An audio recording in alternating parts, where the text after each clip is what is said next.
Brian Entin was not chasing a dramatic revelation when this twist reportedly found its way to him. It arrived through a source, a document, and one overlooked detail buried inside an investigative file. But once Brian understood what he was seeing, the entire timeline surrounding Nancy Guthrie's disappearance appeared to shift. The startling detail involved Annie Guthrie. In the weeks before Nancy vanished, Annie may not have been spending her time simply coping with a family emergency or waiting anxiously for news.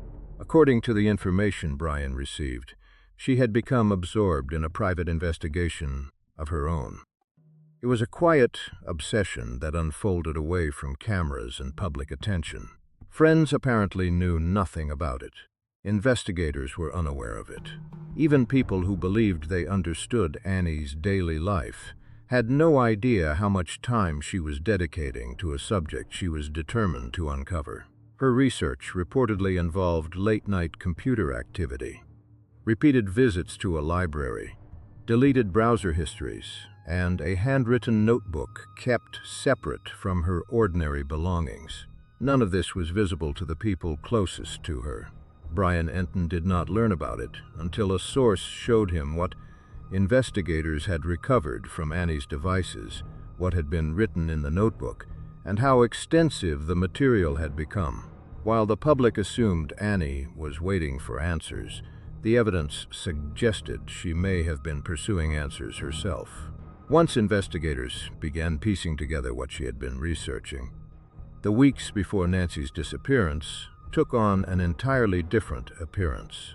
To understand why the discovery was so striking, it is important to consider how Annie had always been viewed by those around her. She was not known as a volatile or controversial person. There was no public reputation for instability, no obvious group of suspicious associates, and no history that would have naturally drawn investigators' attention toward her. Instead, Annie was described as composed, private, reliable, and practical. She was seen as someone who handled difficult responsibilities quietly and rarely sought recognition. When problems arose, she was the person who showed up, took care of what needed to be done, and avoided turning personal hardship into a public performance. Her relationship with Nancy was also considered deeply important. It was not merely a connection between relatives. Their bond had been shaped by years of shared history, loyalty, and family pressure, circumstances that appeared to make them even closer. When Nancy disappeared, Annie was among the first people questioned, and she reportedly cooperated with investigators from the beginning. She provided information about Nancy's contacts, routines, relationships, and habits. She participated in search efforts and spoke publicly when she felt it was appropriate. When she did not need to be in front of a camera, she stepped away. Week after week, as the investigation produced few visible answers, Annie maintained a calm and controlled public presence. That was the image everyone recognized. Because her behavior appeared so consistent, there was little reason for people to look beneath it. But according to the material reviewed by Brian, Annie had already begun investigating something privately, and she had started before Nancy disappeared. That timing is the detail that changes the story. The examination of Annie's phones and computers was reportedly part of a broader effort to review the digital activity of people close to Nancy. She was not being investigated because she had been named a suspect or because authorities had publicly identified her as a person of interest. Her devices were apparently included as part of a routine search for information that might help explain Nancy's life and the circumstances surrounding her disappearance.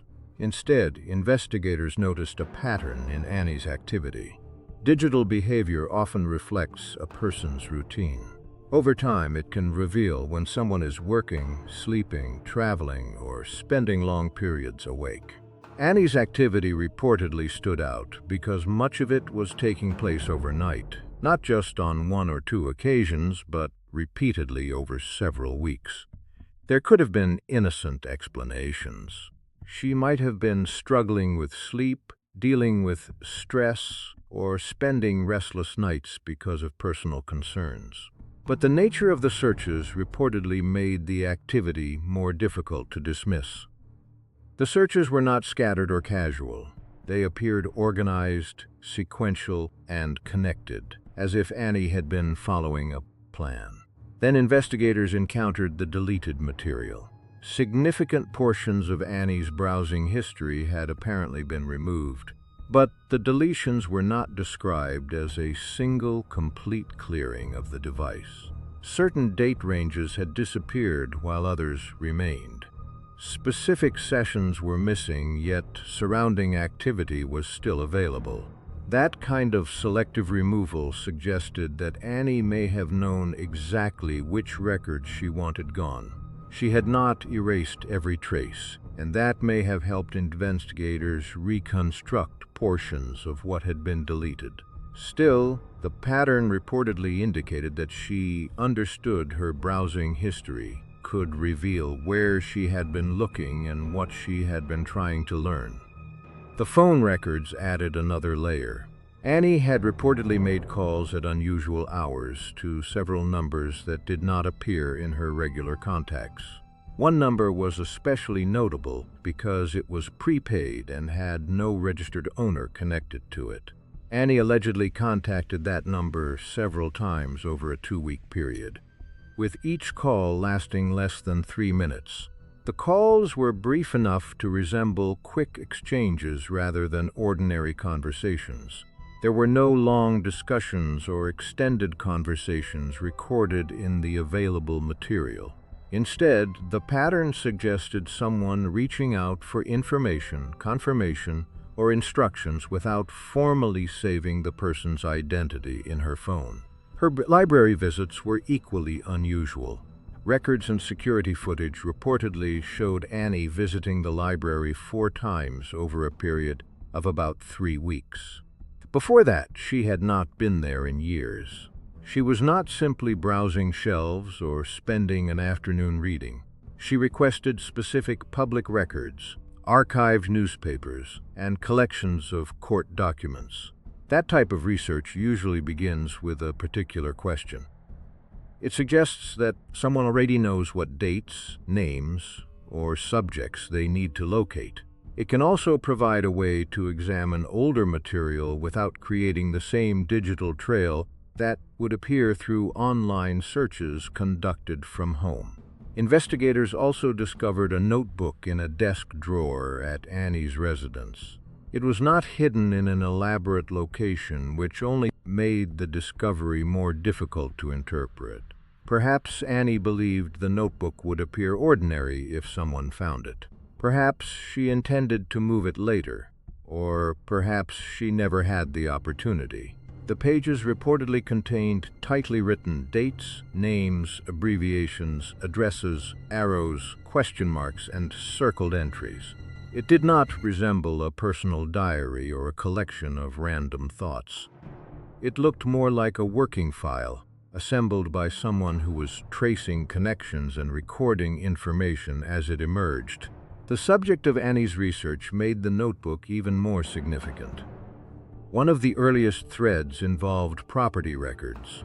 Annie had reportedly been collecting ownership documents linked to a group of remote rural parcels. These were not widely known locations or publicly prominent properties. On the surface, they appeared to be ordinary pieces of land held under names recorded in official documents. But Annie did not appear to be gathering the records randomly. She pulled them in a sequence that connected one owner to another. One transaction led to a second transaction, and one name pointed toward another. Taken separately, the documents might have seemed unremarkable. Together, they appeared to form a chain. When investigators cross-referenced the names Annie had marked, the pattern reportedly demanded closer attention. Her interest was not simply in who owned the land at a particular moment. She appeared to be examining how ownership had changed and whether those changes connected to other people, businesses, or events. The property records were only one part of her research. Annie had also searched newspaper archives dating back years before Nancy's disappearance. She was not focused on current reporting about the case. She was examining older stories from a period that appeared to have no obvious relationship to Nancy or Annie. The dates she requested were reportedly so specific that investigators believed she already had a reason to focus on them. She did not appear to be browsing through old news out of general curiosity. Instead, she seemed to be looking for confirmation of a theory, or trying to verify information she had received from another source. A file recovered from Annie's devices provided another clue.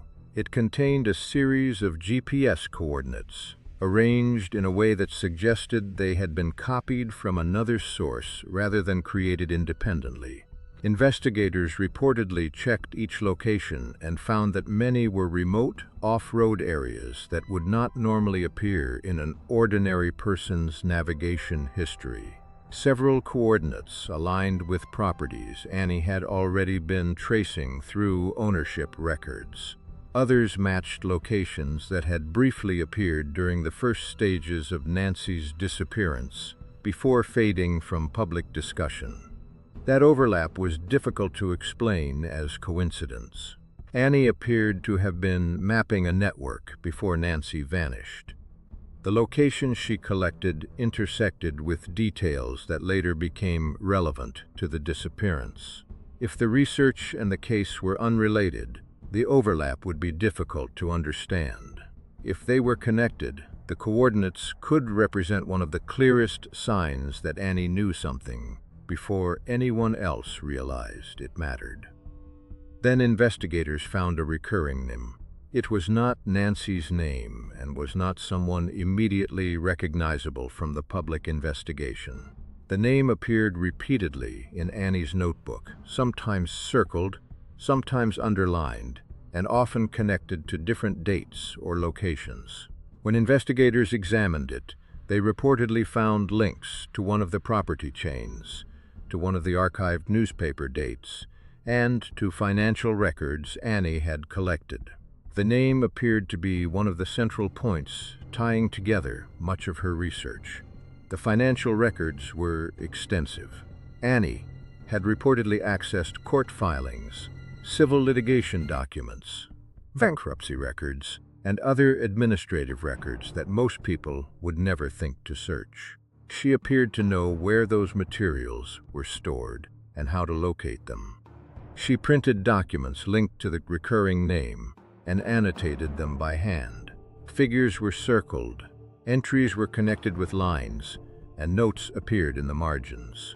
Her focus seemed to be on the money trail, suggesting that she believed financial activity might explain the connection between the individuals, businesses, and properties she had been investigating. The satellite images were perhaps the most unsettling part of the collection. Investigators reportedly found 11 high-resolution images printed from publicly available mapping services. Annie had marked access roads, highlighted buildings, and circled areas that appeared to show possible disturbance on the ground.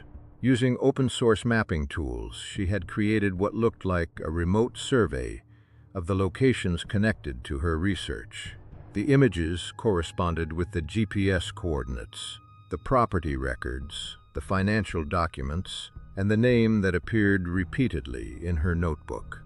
When the research was placed in chronological order, the sequence became even more striking. About 3 weeks before Nancy disappeared, Annie reportedly began pulling property records.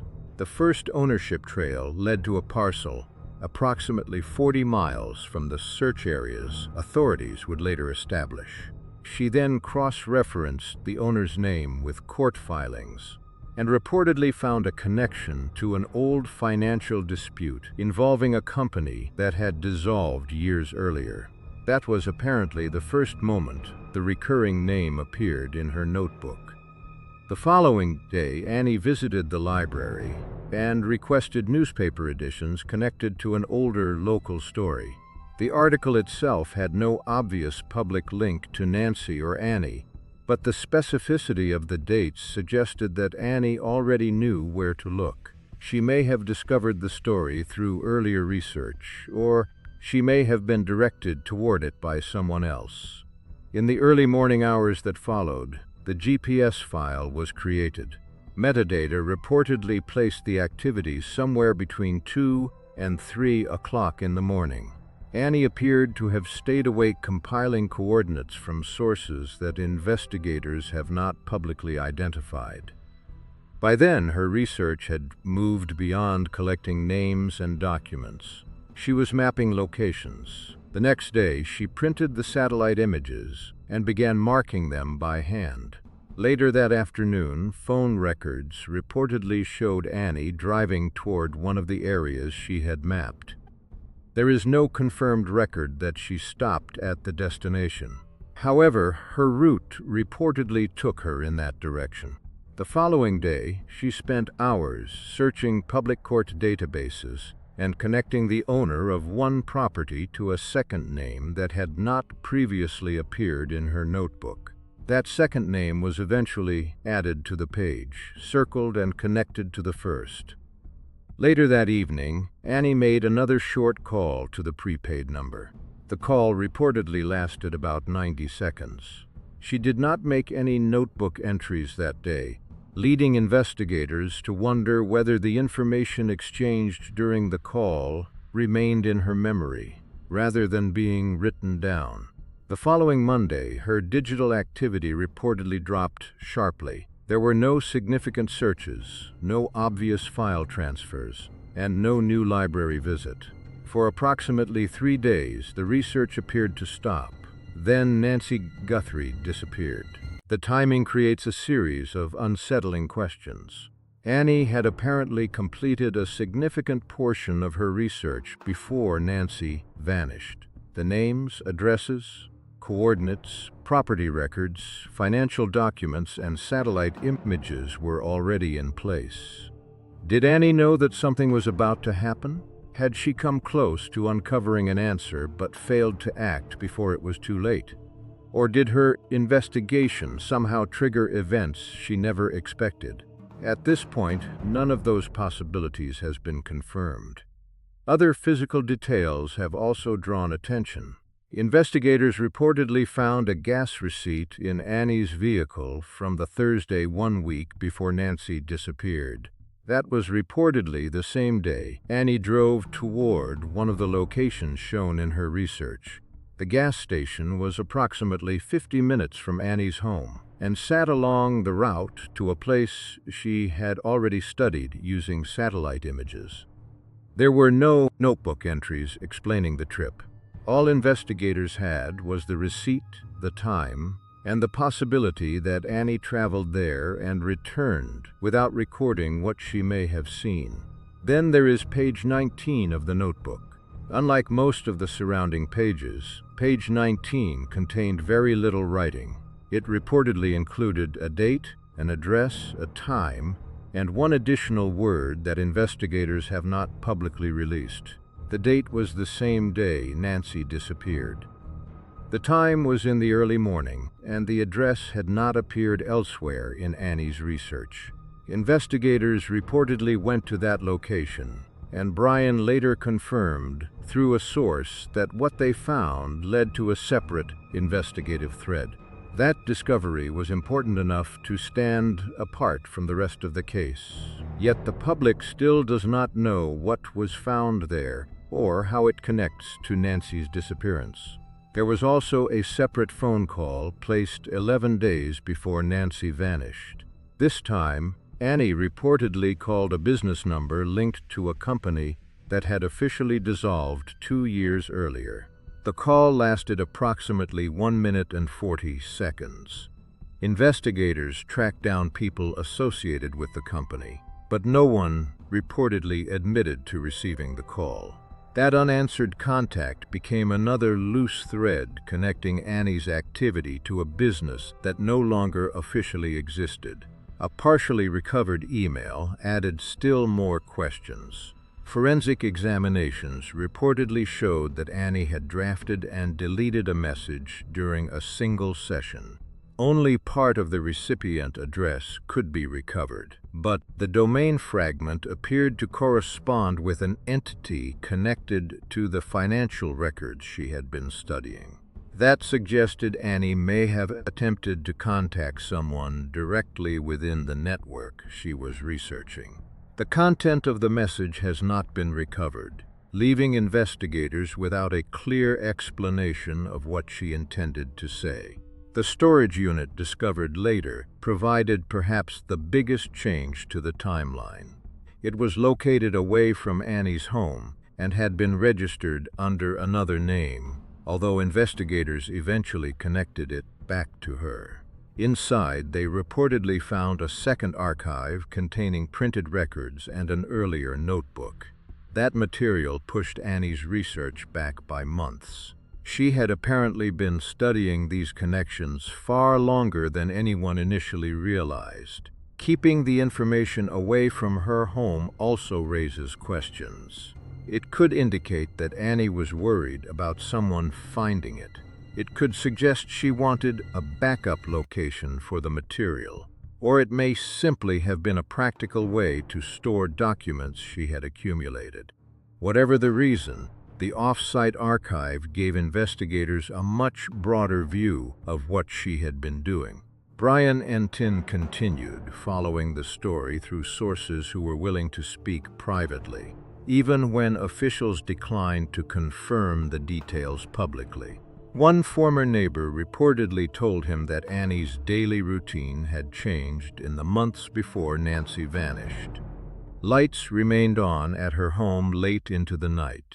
Her vehicle was sometimes gone before sunrise and back before most neighbors were awake. Conversations that had once been casual became less frequent, and Annie appeared distracted. At the time, those changes could have been interpreted as stress or personal concerns. In hindsight, the neighbor viewed them differently, suggesting that Annie may have been actively focused on something rather than simply struggling emotionally. Brian also spoke with an unidentified local official who reportedly had direct knowledge of the investigation. According to that source, the storage unit discovery changed investigators' understanding of the timeline. The earlier notebook demonstrated that Annie's research began months before Nancy vanished. That meant Annie was not simply reacting to the disappearance. She had apparently been investigating something before there was an official case, before the public began asking questions, and before anyone had reason to believe Nancy would soon be missing. A longtime friend, also speaking anonymously, recalled Annie asking a strange question during the months before the disappearance. She reportedly wondered what a person should do if they knew something was wrong but had no proof. At the time, the question sounded hypothetical. After the notebook and storage unit were discovered, it appeared much more personal. It raised the possibility that Annie had been struggling with information she did not know how to present or verify. Brian also consulted a researcher familiar with the public records Annie had accessed. That person reportedly said the sequence of searches showed more than casual curiosity. Annie moved through the records efficiently and requested specific documents with a level of focus that suggested experience, preparation, or guidance. That created another major mystery. If Annie was not conducting the research entirely on her own, who was helping her? Was someone providing names, dates, and locations? Was she following instructions from an individual outside the investigation? Or had she simply developed a sophisticated method of tracking public information by herself? As details spread, online communities began developing their own theories. On Reddit, many users focused on the second name that appeared after Annie reviewed the financial filings. Some argued that the two circled names represented more than a simple property transaction. According to one theory, The names could reflect two levels of the same relationship, with one person appearing publicly, while another remained hidden behind them. Supporters of that idea believe Annie may have identified an intermediary and was trying to discover who was truly directing the activity. Facebook groups have taken a different approach. Some users have attempted to recreate Annie's research using the public details available to them.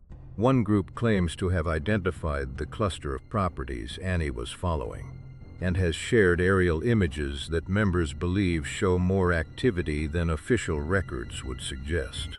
Those findings have not been publicly confirmed by investigators.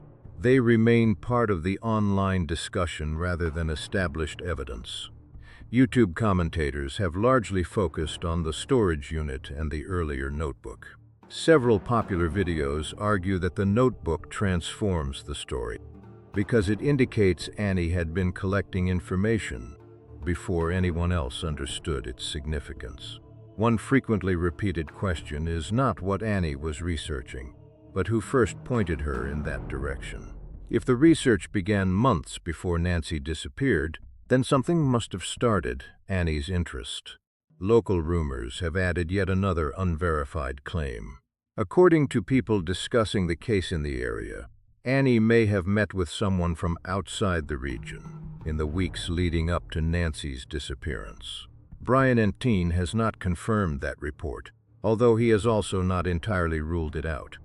From all of these details, four major theories have emerged. The first is that Annie may have discovered something about Nancy's life that Nancy herself did not fully understand, and that Annie was trying to protect her. The second theory is that Annie may have identified a dangerous third party whose relationship with Nancy began long before the disappearance. The third suggests that Annie may have been receiving information from someone connected to the official investigation. The fourth possibility is that Annie's research and Nancy's disappearance share only a general overlap. Under that explanation, Annie may have been examining the same people, properties, or historical events without those subjects necessarily being responsible for what happened to Nancy. None of these theories has been confirmed. None has been completely disproved either. Then Brian's reporting reportedly produced the revelation that changed the entire direction of the story. Until that point, the public and possibly some investigators had assumed Annie's work was leading toward a person. The names, documents, financial records, and property connections all appeared to point toward an individual or a group. But a source close to the investigation reportedly said that interpretation was incomplete. The earlier notebook recovered from the storage unit suggested that Annie's original focus was not a person at all. It was a location. That location had a documented history and was connected to events that had occurred years before Nancy disappeared. Those earlier events had reportedly been investigated but eventually closed without a clear resolution. In the years afterward, the property changed hands several times. Annie apparently did not view those ownership changes as routine. Instead, she seemed to believe they represented an effort to hide the location's history through paperwork, transfers, and time. That meant Annie did not begin with a suspect. She began with a place. She appears to have believed something happened there and that the truth had been buried beneath legal documents, changing ownership records, and the passage of years. The location reportedly connected not directly to Nancy, but to someone who had been part of Nancy's orbit long before the disappearance. That person's relevance had never been examined because no one knew there was a reason to investigate the connection. Annie found the link and began documenting it. Her work may not have been designed to answer only who could have taken Nancy. It may have been an attempt to understand why someone would want to harm or target her. If Annie's theory was correct, the motive may have originated long before Nancy vanished. It may have been connected to a buried history that had never been properly explored, potentially explaining some of the unanswered gaps in the official investigation. Brian has continued working to verify the significance of that location and determine how it connects to the present case. What he has reportedly confirmed is that once investigators understood the location was the starting point of Annie's research, rather than a person, their interpretation of her work changed. The individuals involved may still be important, but the place appears to be where Annie's investigation began. Then came another reported development. 2 days ago, Brian received a document from an unnamed source through a channel he has chosen not to identify. He has said the document came from outside the official investigation, and that its contents were checked against known facts through several independent confirmations. The document was only 1 page, but Brian said it contained 4 details that could prove highly significant. The first was a name. It was reportedly not one that had previously been publicly connected to Nancy's case, and it did not appear among the names already written in Annie's notebook. When Brian examined it, the name did not immediately fit into the known record of Nancy's disappearance. However, it did connect to the location Annie had been researching, the same place with the unusual history and complicated ownership trail. The connection reportedly extended even further back than the events Annie had already traced. The second detail was an address. It was the same address written on page 19 of Annie's notebook, the page marked with the date Nancy disappeared, the early morning time, and the undisclosed word. It was also the address investigators had reportedly visited after discovering the notebook entry. The third detail was a date that had not yet arrived when Brian received the document. According to his account, the date fell within the next active investigative period. Whoever sent the page appeared to believe that something would happen, or needed to happen, by that time.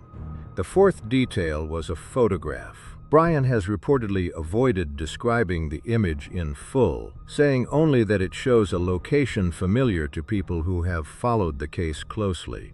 He also indicated that the photograph helped him understand Annie's hidden research in a new way. It may explain why she kept her work private and why she could have been afraid to share everything she knew with the people around her. Brian has not claimed to understand the complete meaning of the document.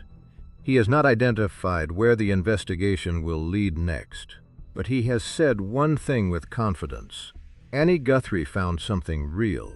She spent weeks documenting a connection between Nancy's world and a buried history that existed before the disappearance. The unanswered question is whether Brian's new document finally links that history to Nancy's fate, or whether it represents another layer of a mystery that continues to expand. For now, the significance remains unconfirmed. But the latest information suggests that investigators may be closer to the truth than they were before, and that the public may also be approaching a discovery Annie had been working toward in secret.